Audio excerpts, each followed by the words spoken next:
வணக்கம் நண்பர்களே, இது உங்கள் நான் போகும் பாதை. இன்னைக்கு நாம சந்தானம் நடிப்புல வெளிவந்திருக்க இங்க நான் தான் கிங்கு படத்தை பத்தி தான் பார்க்க போறோம். இந்த படத்தை ஆனந்த நாராயணன் இயக்கியிருக்காரு, டி இமான் இசையமைச்சிருக்காரு. இந்த படத்தோட கதை என்னன்னா, கல்யாணம் ஆகாத சந்தானம் தனக்கு ஒரு 25 லட்ச ரூபா கடனை வச்சுக்கிட்டு அந்த உண்மையை சொல்லி ஒரு பொண்ணு தேடிட்டு இருக்காரு. அந்த நேரத்தில் ஒரு ஜமீன் குடும்பம் கிடைச்சிருக்குன்னு சொல்லிட்டு கல்யாணத்தை முடிச்சிடுறாங்க. பார்த்தா அது ஒரு டுபாகோ குடும்பமா இருக்கு. அதே நேரத்தில் சென்னைக்கு குண்டு வைக்கிறதுக்காக ஒரு சில தீவிரவாதிகள் வந்திருக்காங்க. இந்த சந்தான குடும்பம் எப்படி அந்த தீவிரவாதிகள்கிட்ட மாட்டிச்சு, அதுல இருந்து அவங்க தப்பிச்சு வந்தாங்களா இல்லையா அப்படின்றதான் இந்த படத்தோட கதை. இது ஒரு காமெடி படம் அப்படின்னு சொல்லிட்டு லாஜிக் பார்க்கக்கூடாதுன்னு சொல்லுவாங்க. ஆனா லாஜிக் பார்க்கக்கூடாதுன்ற ஒரு விஷயத்தை வச்சுட்டு இவங்க லாஜிக்கே இல்லாம ஒரு கதை எடுத்து வச்சிருக்காங்க. இந்த படத்துல காமெடி அப்படின்றது வந்து ஒரு 40% ஒர்க் அவுட் ஆயிருக்கு. இன்டர்வலுக்கு ஒரு 10 நிமிஷத்துக்கு முன்னாடியும் இன்டர்வலை தாண்டி ஒரு காலம் இருக்கும் காமெடி நல்லா இருக்கு. அதை தாண்டி பெருசா இதுல காமெடி எதுவும் ஒர்க் அவுட் ஆகல. இது இவங்களோட தப்பும் கிடையாது. டேரக்டர் இந்த மாதிரி காமெடி ஒர்க் அவுட் ஆகும் ரேட்டிங் ஒர்க் பண்ணியிருப்பாங்க. அது வந்து இந்த மேட்ச் ஆகல, செட் ஆகல, ஒர்க் அவுட் ஆகல.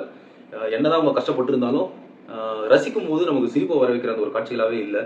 அதுலயும் அந்த படத்துல ஒரு சில கேரக்டரோட இதெல்லாம் வந்து சுத்தமா செட்டே ஆகல. வில்லன் ஒரு டெரரிஸ்ட்னு ஒருத்தனை காட்டுறாங்க. அவன் இருக்கிறதுலேயே அடிமுட்டால் டெரரிஸ்டா அவன் ஒருத்தன் தான் இருக்க முடியும். அந்த மாதிரி ஒரு மட்டமான டெரரிஸ்ட் போட்டு வச்சிருக்காங்க.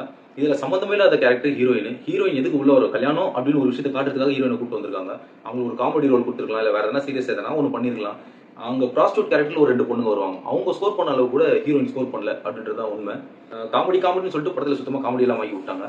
ஏதோ 1-2 இடத்துல இருக்க காமெடியால படம் பொழைச்சிச்சு. நிறைய கேரக்டர் உள்ள போட்டிருக்காங்க. முனிஷ்காந்த், மாறன், விவேக் அப்படின்னு நிறைய கேரக்டர்ஸ் உள்ள இருக்கு. அந்த எந்த கேரக்டருமே பேசும்படியா இல்ல. சந்தானமே முழு படத்தையும் தாங்கி எடுத்துட்டு போற மாதிரியே இருக்கு.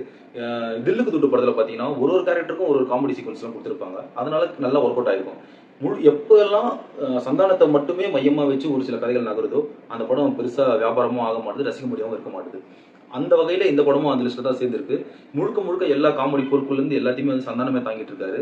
அதனால இந்த படம் பெருசா காமெடி அளவுலயும் ஒர்க் அவுட் ஆகல.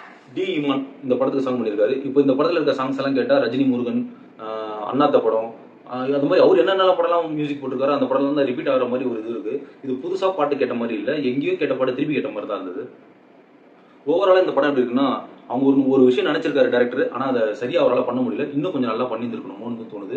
இந்த படம் தியேட்டருக்கு ஒர்க் அவுட் ஆகனாலும் ஓடிடிக்கு ஒர்க் அவுட் ஆகுன்ற நம்பிக்கை எடுத்துட்டாங்க போல இருக்கு. அந்த மாதிரி தான் கதையுமே இருந்தது. இந்த படத்தை தியேட்டர்ல பார்க்கணுன்றது உங்களோட விருப்பம். நன்றி.